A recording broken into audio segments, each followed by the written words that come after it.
Hey guys, I thought I'd put together a quick, I guess, reaction video to the PlayStation meeting that just happened. It started about 45 minutes ago.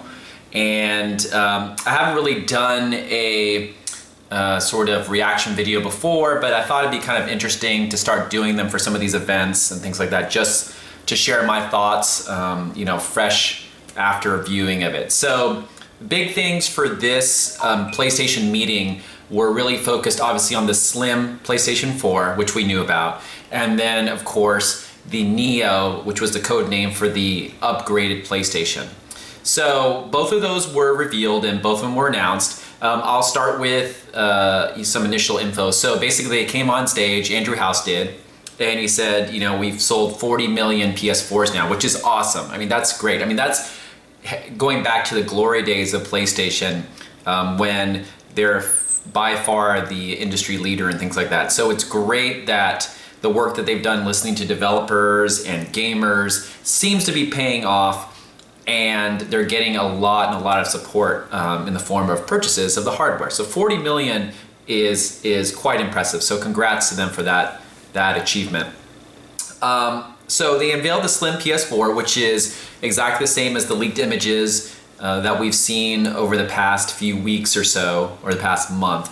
So exactly pretty much the same. It is, as you expect, it's smaller, it's gonna use less energy, just a refined manufacturing process, which allows them to bring the official price down to $299, which is great, right? We have now the official from 400 to 350 to 300, but a solid sort of price drop and a great price point for a console this powerful. Release date is September 15th, so it's not even a Thanksgiving thing. They're gonna roll that out in this month, and I assume that when Thanksgiving comes by for Black Friday, you're gonna see price drops to $250 or bundles with games, so that's great, especially in relation to PlayStation VR coming out and how they're gonna bundle those. So I expect a lot of companies to bundle those, so great price. So they jumped into the next PlayStation, which is no longer Neo, that was just code name. What it's gonna be called is PlayStation 4 Pro. So they wanted to keep the PlayStation 4 name, so it was very clear to everyone that it was in the same family. And the Pro is added on to kind of allow people to understand that it's for, hardcore gamers or people who are very serious about their entertainment as far as 4K and HDR. And those are the two main things that they really talked about. Mark Cerny came on, and if you guys don't know Mark Cerny, he's done a lot of great games in the past. He's consulted a lot with Sony Studios, Naughty Dog and things, contributing to Crash Bandicoot and many franchises like that. So he is basically now the lead system architect for Sony. He worked on the PlayStation 4 and he also worked on the PlayStation 4 Pro. So he came up on stage and talked a lot about the advancements in the PlayStation Pro and what that would mean to gamers. So, right off the bat, they're supporting 4K resolution and they're supporting HDR. So those are the two key kind of buzzwords that are happening in the industry right now. There's TVs that are coming out, obviously, that or already out that are 4K resolution supported and HDR. So 4K is obviously easily, it's basically over double the resolution of, as far as pixels, of what we have today with the 1080p TV. So it's a huge difference as far as pixel count. HDR is basically treating light and differences in luminosity in relation to how we view things in real life. So, the difference from the darkest dark to the lightest light, from darkness outside to bright morning daylight. So games can kind of capture that right now in a limited way, but what HDR does is it tries to capture a more realistic portrayal of that difference in luminosity. So they spent a lot of time talking about those things and really showing off videos of the differences of what 4K and HDR allow for and how much it makes the games look better. So in general, the PlayStation 4 Pro is going to have an upgraded GPU, obviously, in order to do the 4K. It's going to have a boosted clock rate again, and it's going to have a 1 terabyte hard drive base, which makes sense if we're storing or downloading higher quality assets as far as the 4K stuff. So things are going to be quite larger. Movies are going to be larger, game content is going to be larger, etc. So that makes sense that they've boosted up to 1 terabyte hard drive. And Sony are working with developers and publishers to try to come up with ways to add 4K support and HDR support in interesting ways in order to make the games look better and run better on PlayStation Pro. So that was kind of interesting.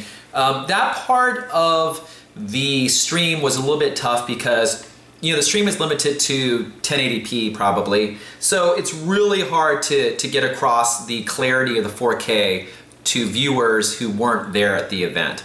So that's tough. HDR you can kind of get across to a degree because you can see the color variety there and the differences. But the 4K, it looks pretty much the same as a 1080 stream. Pretty much. So that was tough, and so I saw a lot of content. I'm like, well, it kind of looks better, but it's really hard. It's really hard to gauge. That was especially true of certain games like Mass Effect and things like that, where I haven't seen that much video of Mass Effect Andromeda. It was a great looking game, but it's really hard to tell what the differences are in relation to the HDR and the 4K in the videos that they showed. Overall, the demos were pretty good. Call of Duty was probably the most exciting, but a lot of the demos were less about action, more about looking around the environment and slowly taking in what 4K and HDR will do.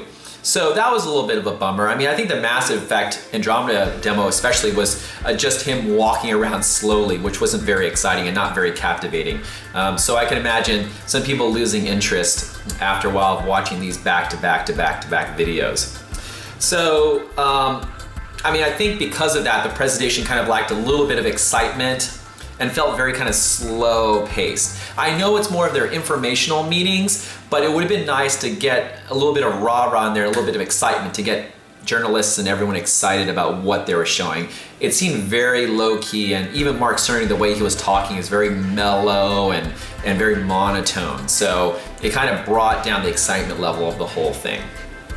I think, quite honestly, what they should have done is a lot more split screen videos of showing half of what the game normally looks like and then half of what at 4K and HDR enabled is. Because they did a couple overlays back and forth, but they only did that a little bit at a time. So it's really hard to tell. You didn't have a frame of comparison of what the original game looked like and what these new versions of the games look like.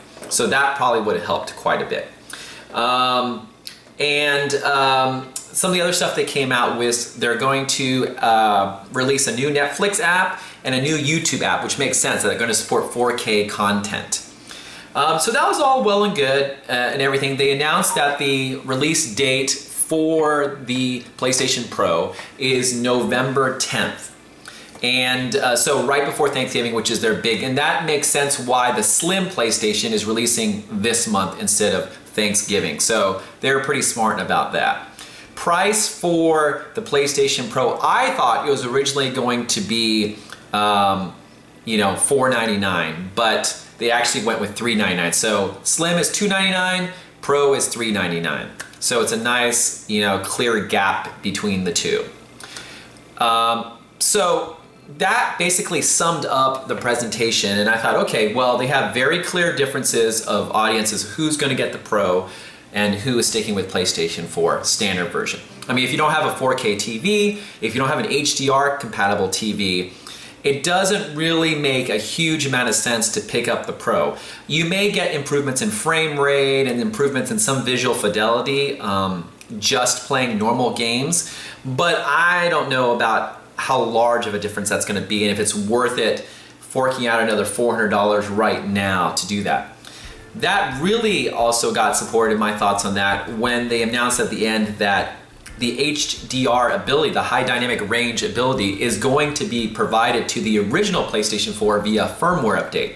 So one of the two main key features of the Pro is coming to the standard PlayStation. So again, it seems like this is a bit of a wait scenario, at least for me. I don't have a 4K TV right now. I don't feel that there is a huge enough difference in the games right now to justify the expense. So I might wait till next year. I'm gonna focus this year on PlayStation VR, which I'm very excited about.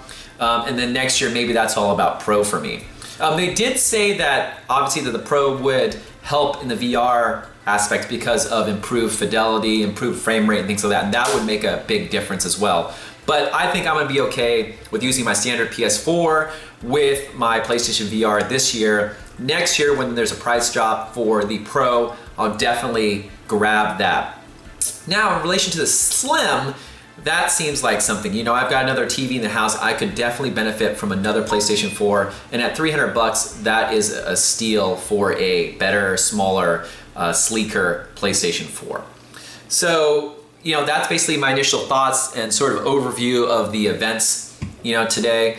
Let me know what you think about the PlayStation 4 Slim and the PlayStation 4 Pro. Are you on board? Are you picking up either of those? Or are you on sort of a wait scenario and you're perfectly happy with your standard PlayStation 4? All right, put in the notes below, let me know, and I will see you in the next video. Take care, bye.